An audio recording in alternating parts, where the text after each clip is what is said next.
Seguimos poniendo la mañana en camino, nos acompaña Jars Mingus, hoy a 99 años de su nacimiento, hablamos del contrabajista, pianista, compositor, referente del jazz. Ya está con nosotros nuestro columnista y amigo Daniel Buquet. Antes, rapidito, algunos mensajes que llegan a través del 099-894-987. A ver. Este, por ejemplo, dice ya, no, ahora sí. Los educadores están diciendo que obligar a estudiar por Zoom genera nuevos problemas a padres y alumnos porque no todos pueden conectarse. Sí, sí, claro. En realidad el problema lo genera a quienes no pueden conectarse, ¿verdad? O quienes no pueden tener ni el lugar apropiado para tener la clase y el ida y vuelta que se produce con los docentes, bueno, en fin, sí, es así. 099-894-987. Gerardo nos manda una fotografía del Parque Posadas, dos hombres araña, qué coraje, hermano, en efecto. Ahí está estos trabajadores que se suben a los edificios, creo que a limpiar los vidrios o a colgar en una de las capas, en una de las paredes de los edificios, los carteles, no me doy cuenta si es un caso o el otro, pero que están bien arriba, tipo hombre araña, que necesita cierto coraje, es indudable. Señores, abrimos los brazos para recibir a nuestro querido amigo, el doctor en ciencia política, investigador y docente, Daniel Buquet. Buen día, bienvenido, Daniel. ¿Qué tal? Buen día, ¿cómo están todos? Bueno, cuénteme primero qué tipo de obra. Vamos a hacer lo que Cotelo hace con ustedes, que pone una obra artística detrás y la Muy presenta. bien. Es lindo Bueno, lo que se ve detrás. muy bien. Es una obra de mi cuñado Gino Vidart, un artista plástico, en fin, con extensa trayectoria. Este es uno de los cuadros que refleja, yo diría, su estilo más tradicional, este tipo de composición con colores, formas geométricas y elementos más naturalistas. Y en este caso fue un regalo ahora no estoy seguro, pero un aniversario de bodas. Es mi cuñado, es el hermano de mi esposa. Y no sé, ponele que para los 25 años de casado, algún evento importante. Sí, convengamos que si tu cuñado, el artista plástico, te regala un Gino cuadro Vidart. por cada año de casado que llevas, bueno, necesitarías un espacio como el Louvre, más o menos, ¿no? Sí, tengo más de uno, ¿no? Tengo más de uno. Pero Pero no muchos todos, más años de casado. sí, muchos más años de casado. Como decía Héctor Larrea, ¿te acordás de aquel conductor de televisión argentino? ¿Cómo no? 6 para triunfar. Sí. Que además el destino quiso que la versión uruguaya, llamada Sote, décadas después la hice yo aquí en Uruguay a través de Canal 10, pero bueno, no quería hablar de eso. Pero él cuando le preguntaban acerca de su condición civil decía, yo nací casado. Sí, yo estoy en una situación similar, Similar. efectivamente. Ya no, Bueno, no me acuerdo de ser soltero. bueno, hablando de años, se cumplió obviamente en marzo el primer año de instalado el gobierno, y ayer yo señalaba, bueno, lo señalaba yo, pero en realidad lo puedo haber señalado cualquiera, y seguramente muchos lo hicieron, que se daba una circunstancia bien peculiar, porque el presidente Lacalle se reunió con los sendos líderes de los socios de la coalición, pero lo que realmente luce como curioso es que esa reunión no tenía antecedentes. Es decir, una vez instalado el gobierno, eso nunca había ocurrido, ocurrió ayer. Y además quedó claro, si cito como fuente búsqueda, que esto no es para instalar un ámbito permanente, sino para dar a conocer un proyecto de ley en el marco de la emergencia sanitaria y también emergencia económica. Partamos de ahí, Daniel. Bien, a ver, yo lo que creo es que todo lo que ocurrió justo en estos últimos días tiene mucho que ver con el contexto sanitario del último mes, que como sabemos estamos en la fase más aguda de la pandemia, ¿no? Con números verdaderamente terribles en términos comparativos, Uruguay llegó a tener un nivel de contagios y un nivel de muertos por día que lo ubicó en los primeros lugares del mundo en esos indicadores, ¿no? O sea, yo no sé, creo que, por cierto, se ha generado también una percepción de la opinión pública un poco alineada con esos datos de la realidad, en la medida en que además de lo alto de las cifras, también se empezaron a conocer casos sobre todo de fallecimientos, ya sea de figuras públicas, gente digamos, muy popular o gente conocida, y también fallecimientos de personas jóvenes o incluso fallecimientos de personas que no tuvieron la atención adecuada, ¿no? Es decir, en un contexto donde la pandemia llegó a niveles realmente terribles en cuanto a sus impactos, y donde se generó una pulseada, que es lo que vivimos, yo te diría, creo que todo el mundo lo tiene claro, en el último mes, una pulseada, una controversia en términos de si las medidas que había adoptado el gobierno para reducir la movilidad eran suficientes, porque había habido en el mes de febrero y luego una insistencia permanente y hasta cierto punto corroborada por los hechos, de que los científicos, de que el GACH había recomendado ya tempranamente una cantidad de restricciones que el gobierno no quiso adoptar, restricciones a la movilidad más severas que las que adoptó. Entonces, una vez que el gobierno adoptó una serie de restricciones, digamos, suaves, ¿no? Muy por debajo de lo que los científicos recomendaban, el concomitante aumento de casos, de mortalidad, la situación de colapso del sistema sanitario, en la que todavía estamos, ¿no? Y a la que se llegó ya hace varios días. Esta situación de colapso que se puede percibir de distintas formas, pero creo que la más dramática es precisamente la aparición de casos donde hay gente que fallece porque no ha logrado recibir la atención adecuada, porque el sistema sanitario no los ha podido contener, ¿no? Pero la situación de colapso se puede ver en muchos planos, se puede ver, por ejemplo, en la demora de los hisopados, algo que no ocurría cuando teníamos números más bajos de casos y la pandemia se ubicaba en las zonas de control, ¿no? Vos imaginate que vos debes conocer, la gente debe, o le pasó a alguien conocido, de tener un contacto, de cuarentenarse, estar esperando que vengan a hacer el hisopado y después esperar capaz que hasta 10 días para que le den el resultado, ¿no? Entonces, yo lo que creo que esta semana lo que vimos es como una especie de giro estratégico. Si los números de la pandemia son tan negativos, si además al gobierno se le está reclamando, vos mirá, se nos está yendo todo esto al demonio, hay que tomar más medidas, y el gobierno hace este giro, yo creo que acá está planteando claramente dos cosas. La primera es, bueno, lo de las restricciones, olvídate, ¿no? Yo creo que ahora, claramente, ¿no? Salvo que pasara otra cosa, pero en las condiciones actuales el gobierno puso un tope y es, bueno, restricciones a la movilidad son estas, no hay más.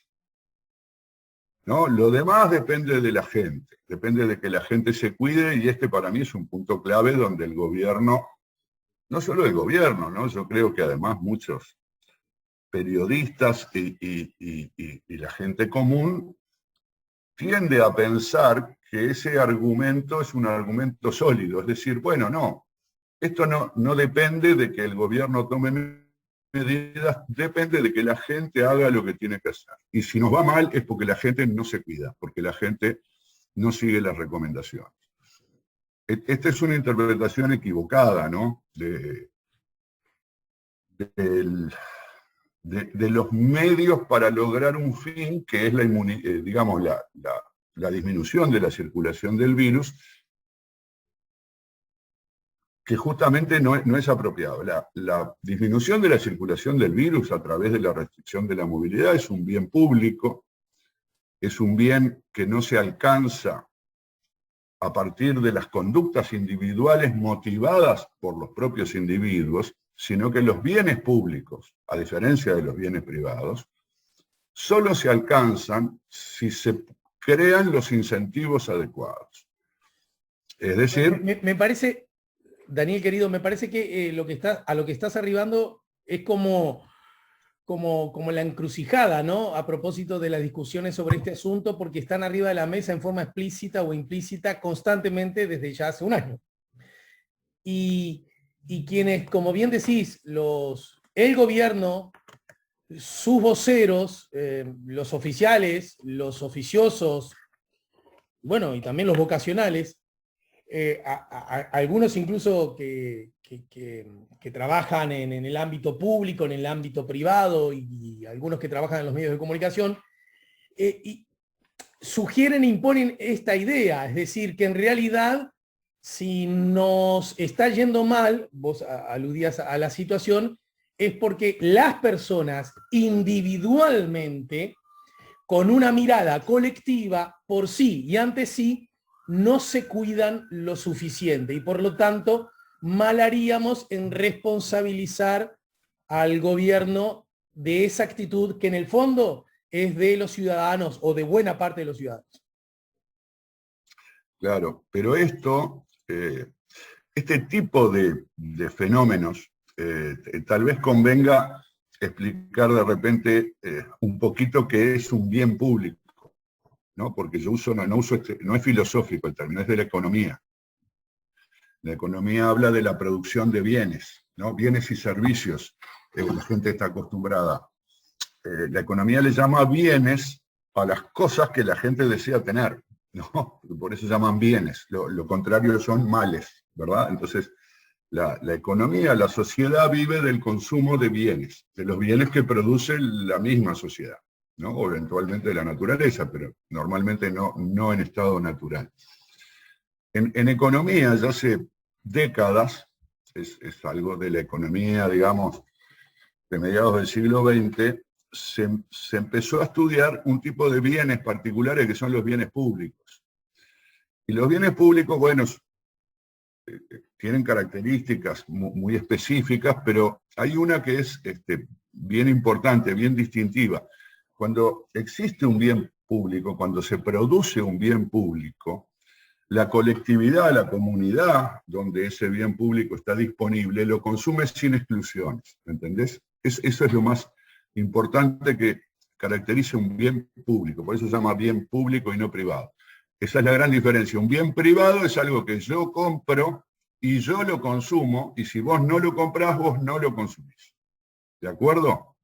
El que lo consume, el que lo compra, el que lo adquiere, puede no ser podés no pagar por él. El que lo adquiere del modo que sea, lo consume y el consumo es privado, es mío, lo consumo yo, vos no. Si el bien es público, lo consumimos todos. No podés excluir a nadie del consumo. Es decir, no, a usted no le toca. ¿Qué es lo que es un bien público? Bueno, justamente la salud, la inmunidad colectiva, si vos querés, eso es un bien público. Yo no puedo tener inmunidad colectiva y vos no tenerla. ¿Se entiende? Si yo tengo inmunidad colectiva, si yo disfruto de la inmunidad colectiva, es decir, si yo disfruto de un bajo nivel de contagios, bueno, vos también. Y todas las personas disfrutan del mismo bien porque es un bien público y no se puede excluir a nadie de su consumo. Ahora, ¿cuál es el problema de los bienes públicos? El problema es que los bienes públicos suelen precisar de la acción colectiva de la comunidad para producirlos.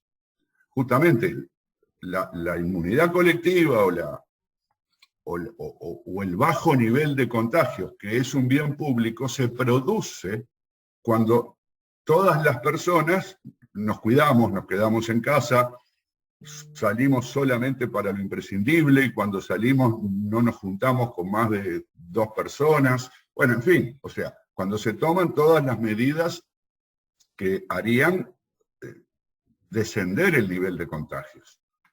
Pero ¿qué pasa? Para que eso ocurra deberíamos hacerlo. ¿El punto cuál es? El punto es que los economistas, la economía liberal, no estoy hablando de marxismo, que sería al revés, ¿no? La economía liberal descubrió que la gente no tiene los incentivos para colaborar con la producción del bien público. O sea, ¿por qué? La economía liberal, ¿cómo es? Se basa en que los individuos son racionales y pretenden maximizar su beneficio. Entonces, si a mí me decís que yo me tengo que cuidar, pero a mí yo no gano nada cuidándome, no gano nada e incluso pierdo algo, yo tengo un problema. ¿Por qué? Porque si yo me cuido, si yo hago lo que me dice el gobierno, me quedo en mi casa, no salgo, no me muevo, yo no logro la inmunidad colectiva. Para lograr la inmunidad colectiva necesito que todos los demás se queden en su casa. Yo no puedo generarla. Y pensarlo al revés. Si todos los demás se cuidan, ¿qué cambia que yo no me cuide? Claro. No cambia nada. O sea, el bien público no depende de mí. Esto es lo que se descubrió en los años 50, digamos, ¿no? Es decir, la gente no va a hacer algo que no le conviene hacer, porque si yo hago el gasto, porque tiene un costo, todos estos razonamientos se basan en que vos tenés un costo y un beneficio. Y vos sacas la cuenta, bueno, ok, si el beneficio es más que el costo, lo hago. Ese es el razonamiento básico de la microeconomía. Ok, ahora, si yo me cuido, pago el costo. Pero como los demás no se cuidan, no tengo el beneficio, salgo perdiendo. Pensarlo al revés. Todos los demás se cuidan, ok, obtengo el beneficio. ¿Para qué voy a pagar el costo si yo, con que yo salga y no me cuide, no voy a infectar a todo el mundo? Con las vacunas pasa eso, no hablo de las vacunas del COVID, con las vacunas en general, ¿no? Viste que es muy común que personas antivacunas, históricamente, no hablo de esta circunstancia, por ejemplo, te dicen, mis gurises los mando a la escuela y nunca se enfermaron. Sí, pero porque todos los demás están vacunados. Correcto.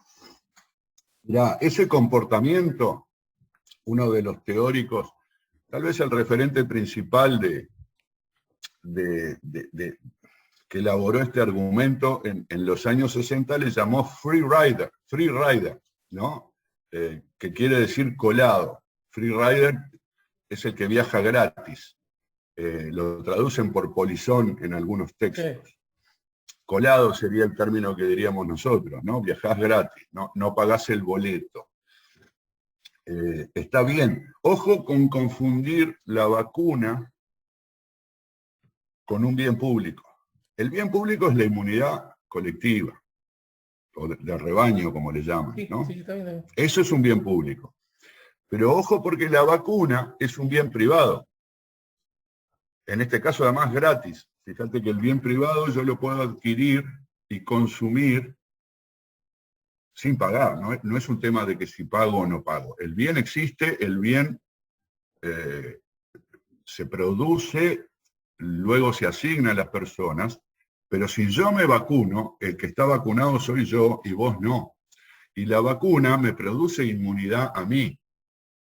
Por eso, fíjate qué interesante. Cuando el gobierno o cuando los periodistas plantean esto en términos de, esto es un problema de la gente. Y entonces, si nos va tan mal, es por culpa de la gente, porque la gente no se cuida, no es solidaria o lo que sea. No, la gente se vacuna. ¿Por qué la gente va en masa a vacunarse? Sacá los que no le... ¿no? Los que no... millón y pico de personas que ya nos hemos dado al menos una dosis. Pero la vacuna me protege a mí. O sea, yo ahí no arriesgo pagar un costo para no obtener nada a cambio. No. La vacuna me inmuniza a mí. Ok, si se vacuna suficiente cantidad de gente, además se produce un bien público. En ese caso, los incentivos están alineados. A mí me generan un incentivo para vacunarme, que es que yo me voy a inmunizar, pero todas las personas que respondemos a ese incentivo nos vacunamos y terminamos generando una inmunidad de rebaño. Pero con la movilidad no se genera esto, salvo que vos pongas el incentivo. El incentivo puede ser positivo o negativo. O sea, vos podés decirle a la gente, si usted sale de su casa, lo llevo preso. Claro. Eso es un incentivo negativo, no te doy un beneficio. El otro, que sería como el centro de toda esta discusión, es, usted quédese en su casa, y si usted se queda en su casa, yo le tiro unos mangos. Porque ¿por qué sale la gente? A ver, todo el mundo, la caricatura, ¿cuál es? La caricatura es los jóvenes irresponsables que se van a fiestas clandestinas. O que tocan el tambor. Esa es bueno, salir a la calle a aglomerarse. Eso es una caricatura. Y seguramente la mayoría de los contagios no vienen de allí, aunque por supuesto que esas circunstancias generen contagios, ¿no? Pero la mayoría de la gente que se mueve lo hace porque necesita ganarse un mango, y si se queda en la casa pierde plata, y se queda en la casa perdiendo plata, pagando los costos, y no va a lograr que baje el número de contagios una persona por quedarse en la casa. Por lo tanto, la gente va a responder a los incentivos individuales que tiene. Yo necesito la plata, sé que hay un riesgo de contagiarse, pero perdóname, tengo que comer. Y la gente se va a mover. Y el gobierno no generó, o sea, con estas medidas restrictivas, generó pocos, vamos a decirlo así, incentivos selectivos para frenar drásticamente la movilidad, que era la única forma de parar esa curva demencial que llegó a más de 4.000 contagios en un día y a más de 70 muertos en un día. Fue completamente insuficiente desde el punto de vista de su eficacia. ¿Sí?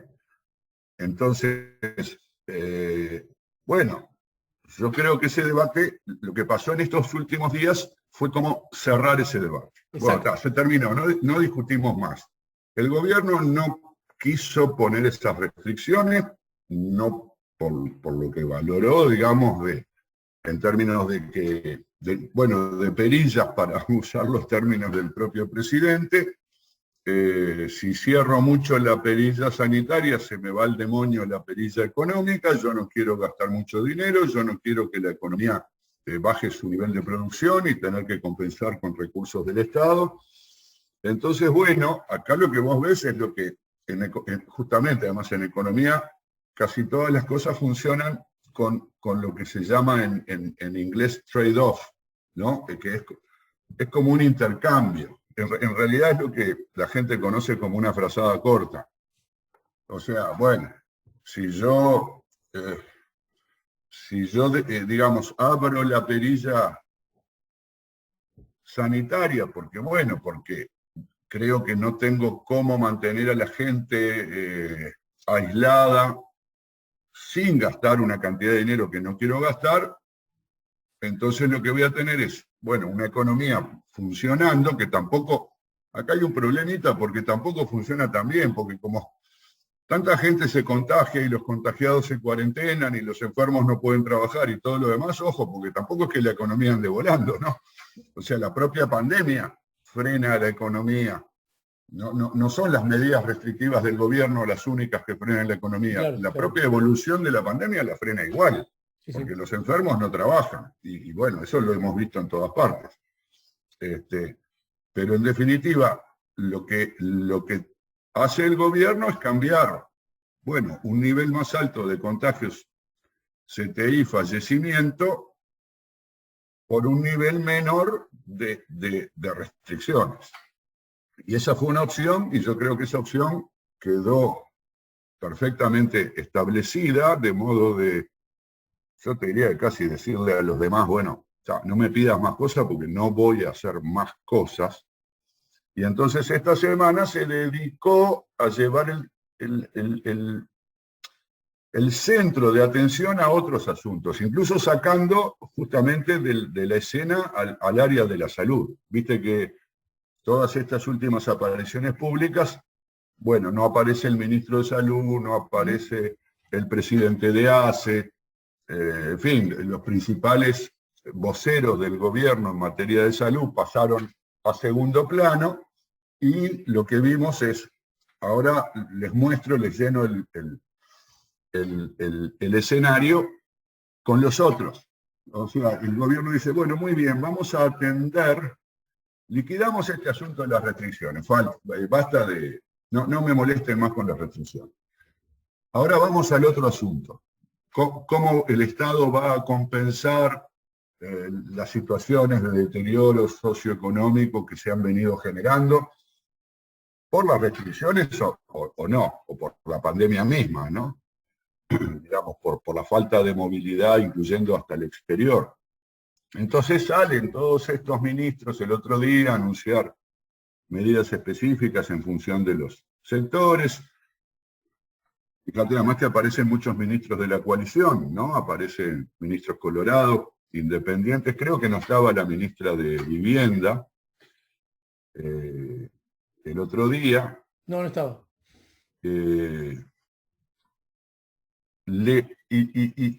Digamos que el gobierno pone en escena sus medidas para compensar las situaciones deterioradas de muchos sectores, en muchos casos sectores empresariales, pero sobre todo con empresas micro y pequeñas, ¿no? Sectores empresariales, digamos que el término capaz que es confuso, porque uno piensa, cuando piensa en empresarios, piensa en gente que tiene mucho dinero, y en realidad cuando acá se habla de empresarios tenemos monotributistas que son laburantes, que incluso están bajo la línea de la pobreza, algunos, ¿no? O los sectores, bueno, que vos conocés muy bien, como el sector artístico, claro, particularmente afectado por el cierre de los espectáculos, y que bueno, si está bien, en Uruguay como tenemos mucho amateurismo, tal vez muchos actores y actrices o cantantes, músicos, bueno, viven de otra cosa, como te decían a vos, ¿no? Pero ¿y de qué laburás? No sé si sos actor, pero de laburar, ¿de qué laburás? Nos queda poquito tiempo, pero en todo caso, esto que decís, paradójicamente, esto último que señalás, está ahora que se han anunciado algunas ayudas, puede terminar siendo una mala noticia incluso para esos artistas amateurs, porque probablemente no apliquen para recibir esa ayuda que, si bien es cierto, tienen otra tarea, también es cierto que a través del ejercicio de las artes en sus más diversas expresiones, implicaba, yo doy fe de eso, un ingreso extra. Probablemente no el único y probablemente no el fundamental, pero sí un ingreso extra, que lo han perdido, bueno, pero que ni siquiera aplican cuando el gobierno acceda a dar una mano, ¿no? No, está bien. Hay muchos artistas que no calificarán para esta compensación, como digamos, en diversos rubros. Pero bueno, entonces para avanzar y cerrar, yo te diría que, fíjate que se hacen los famosos anuncios.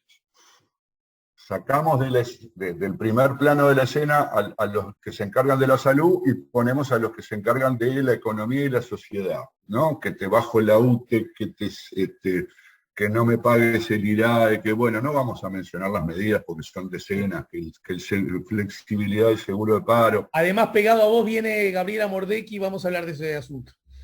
Bueno, pero en todo caso pedirle que precise algo, si fui impreciso en algún término económico, que haga la corrección que corresponda. Pero bueno, ¿y qué hace el presidente después de esos anuncios? Cita a los socios de la coalición, como vos decías al principio, jamás había ocurrido. ¿Por qué ahora? Bueno, porque justamente para trasladar el escenario necesita también que los socios de la coalición refuercen su condición de tales.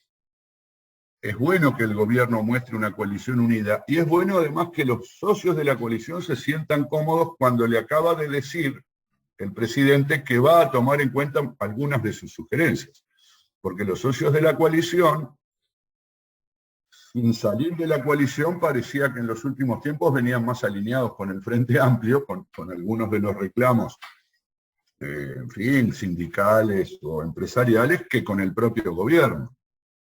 Entonces, el presidente aprovecha para poner en escena las medidas paliativas de la situación socioeconómica, reunir a los socios de la coalición para mostrar, en todo caso, también su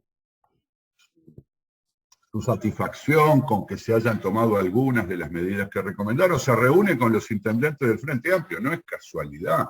Está bien, no se reunió con el Frente Amplio, pero como que dijo, el presidente apareció el mismo día con todo el espectro político y digamos que en buenos términos de relacionamiento, a pesar de, eso capaz que da para otra, que al final siempre termina Manini robando cámara, es un figuretti, es un genio, ¿no? Diciendo que no le van a votar la famosa ley del delito de peligro, ¿no? Y haciendo una conferencia de prensa en el local de Cabildo Abierto. O sea, Manini sigue con el garrón permanente, pero bueno, yo interpreto que el gobierno está buscando bajar del primer plano la situación sanitaria, que como te decía, es terrible y es de las peores del mundo, y viene siendo ya hace como un mes desde las peores del mundo, en un momento que de todos modos parece que estarse estabilizando al menos el número de contagios descendiendo, no mucho, pero descendiendo, el número de fallecidos no, dejó de crecer, ¿no? El sistema sanitario sigue colapsado. Por esa razón el número de fallecidos no va a caer rápidamente, porque la gente se muere, porque hay gente que si se agarra el bicho se va a morir igual, por más que esté en Houston, pero hay gente que se podría salvar, pero que un sistema colapsado por ahí lo pierde en el camino, o porque no lo detectaron a tiempo, porque la ambulancia no llegó, o porque en el CTI, aunque haya 3 camas libres, no hay personal suficiente para estar con todos. Y entonces, bueno, el sistema sigue colapsado y al gobierno le conviene que la atención pública salga un poco de los números de la pandemia y vaya un poco a los números de la asistencia social, de la contención social y del diálogo político, un diálogo abierto, algo que siempre como que se le criticó al presidente de esa posición en la cúspide donde él manda solo, decide todo. Es cierto que no dejó en ningún momento de ocupar esa posición, ¿no? O sea, él no reunió a la coalición como tal vez reclamaron en su momento los colorados y los cabildantes para decir, no, este grupo va a ser el que va a tomar las decisiones de gobierno. No, la calle es, acá decido yo. Yo decido conversando y escuchando, pero decido yo. Y la reunión de ayer fue en esos términos, digamos, si querés, puede haber sido un mimo para los socios de la coalición, pero no les está otorgando el reclamo de tener una especie de mesa coordinadora de la coalición que sea el ámbito de la toma de decisiones. Te mando, bueno, y a todo esto, un proceso de vacunación que luce en líneas generales bastante eficiente, ¿no? Bueno, yo creo que ahí es donde está jugado el gobierno, para mí con cierto razonamiento liviano, ¿no? Porque fíjate que cuando arrancó un poco esta discusión era, bueno, hay que blindar abril porque en mayo ya vamos a tener vacunados. Pero eso, si vos mirás las cifras de Chile, e incluso las de Israel, lo que pasa es que Israel ya está mucho más adelante, en mayo no se frena, digamos, por mejor que vaya la vacunación, esta ola de contagios no se frena en mayo con las vacunas. Sí, más adelante sí se va a frenar con las vacunas, pero en mayo no, y por lo tanto, sí, si la movilidad creo que está reducida en un 20-25%, capaz que llegamos al tope, todavía no lo sé, pero para bajar los contagios a un nivel de pandemia controlable, bien, faltaría cerrar todo por 2 semanas y eso el gobierno no lo va a hacer. Hay muchos mensajes que te saludan. Uno de ellos es el de nuestro común amigo Fernando Tetes, así que te manda un abrazo. Y dice, leo textual, estoy maravillado con este análisis. Te mando un abrazo, Daniel. Gracias. Saludos a Fernando y a todos los que nos están escuchando. Y felicitaciones al cuñado. Gracias.